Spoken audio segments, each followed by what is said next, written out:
Hey, fancy listeners. Francesca Hampton here, and I am honored that you once again took time to tune in.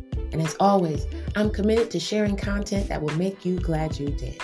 So, welcome to the Fancy Thoughts Podcast, a weekly podcast designed to give you perspective, insight, and encouragement to release the greatness inside of you. I want you to live fancy life, where you are fostering achievement, never compromising you, because someone is waiting for you.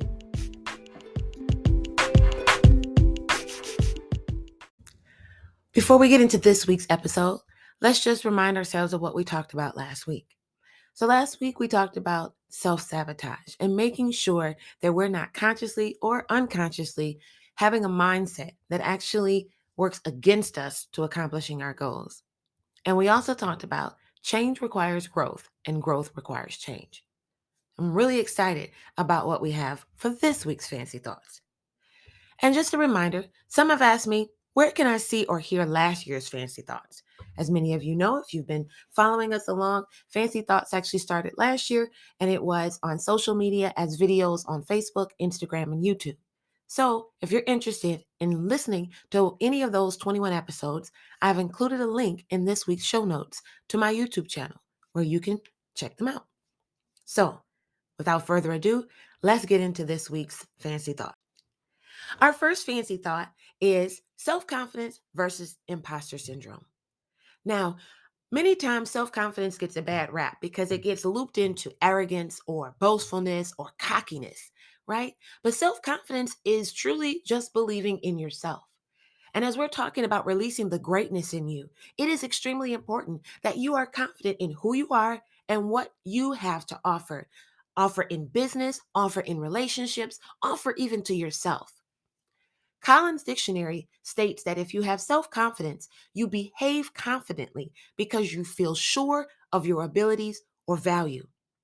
I love that because there's a correlation between how you believe or what you believe, and how you behave, right?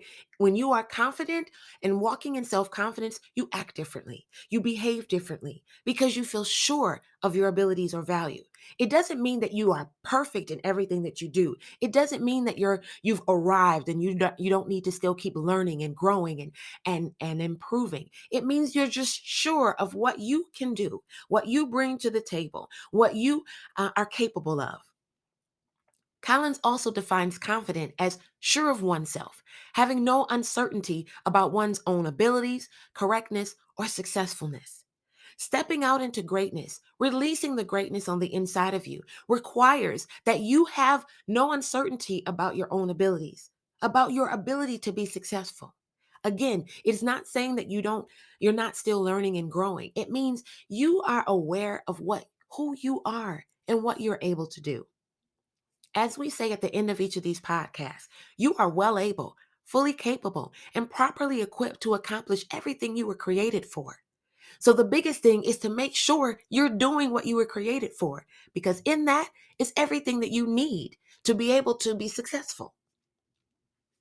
So we want to make sure that we're walking in a clarity, in a confidence, in an assurance of our abilities, of who we are, and what we have been created and designed to do. Now, our statement is self-confidence versus the imposter syndrome.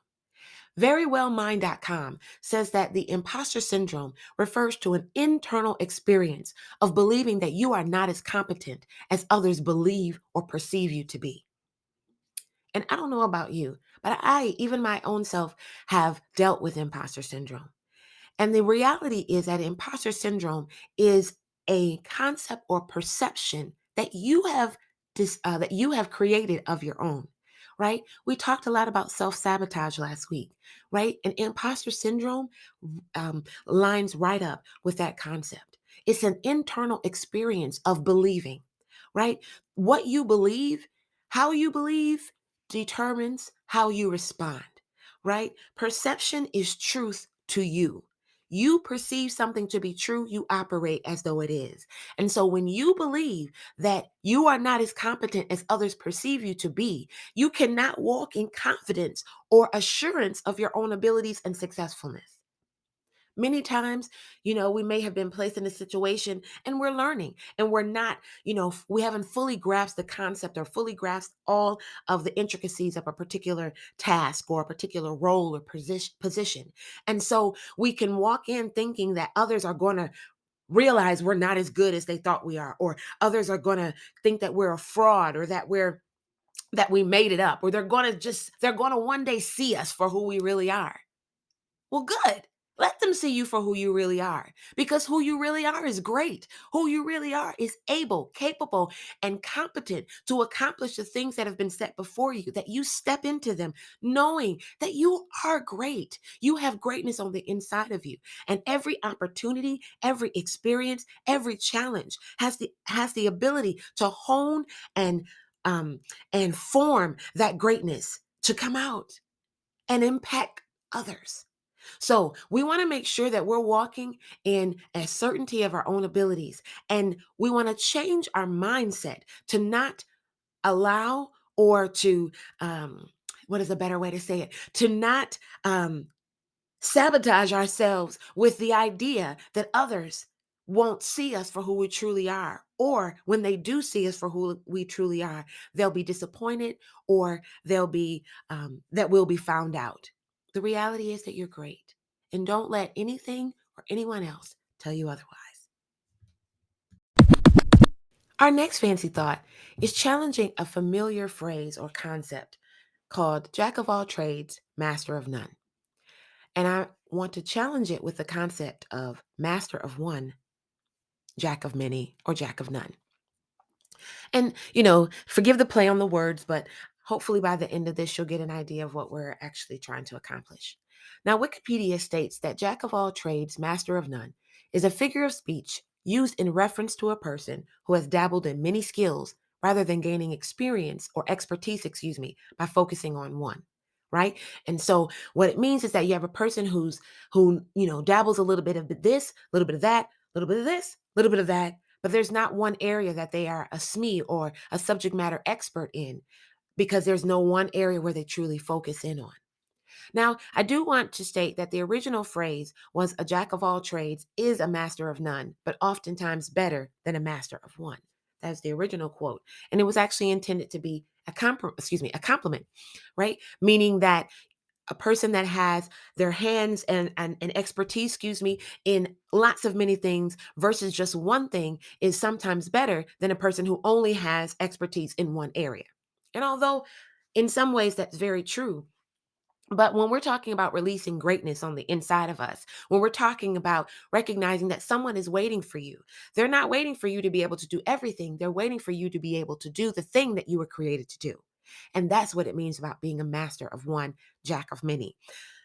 Think of it this way. Let's say that you are into construction, or maybe you're into, remodeling. And you can say, I can remodel anything. You put anything before me, whether it be from, the roof at the top to the foundation or the landscaping, on the ground. I can do it all. That's awesome. But let's say you had to go and someone said, I want to see your specialty. What is the thing that you do the best, right? And so what is that? Is that going to be flooring? Is it going to be tiling? Is it going to be building? Is it going to be designing? What is the area that you are the best at? What is the area that you're the most passionate at? What is the area that once you get started on that, your true skill and talent begins to truly shine? When we're talking about releasing the greatness on the inside of us, we have to know what it is that we're most passionate about. If we go back to our first fancy thought and talking about walking in that confidence, right? And having assurance of our own abilities and successfulness, you want to know what is the thing you're most successful and passionate about, because that's the thing that you want to master.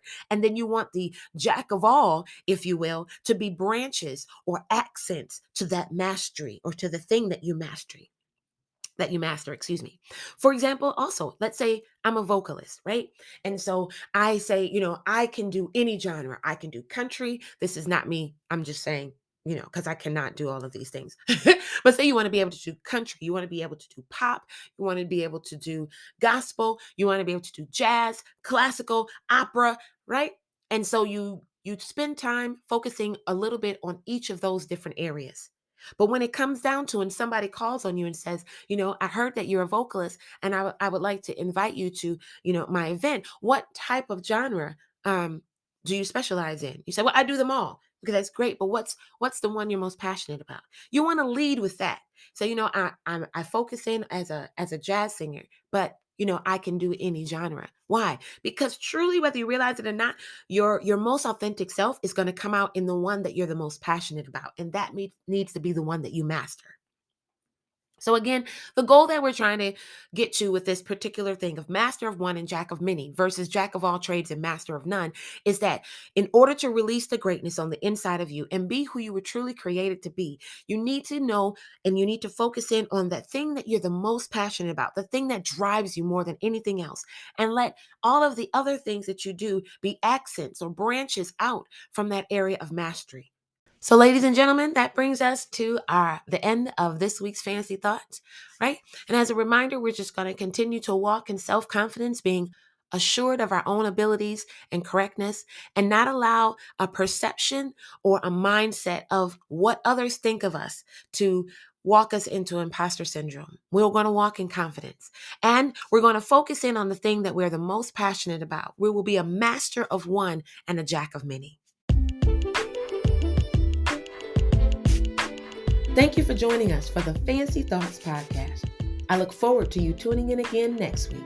And remember, you are well able, fully capable, and properly equipped to accomplish everything you were created for. So go and make this week a great one.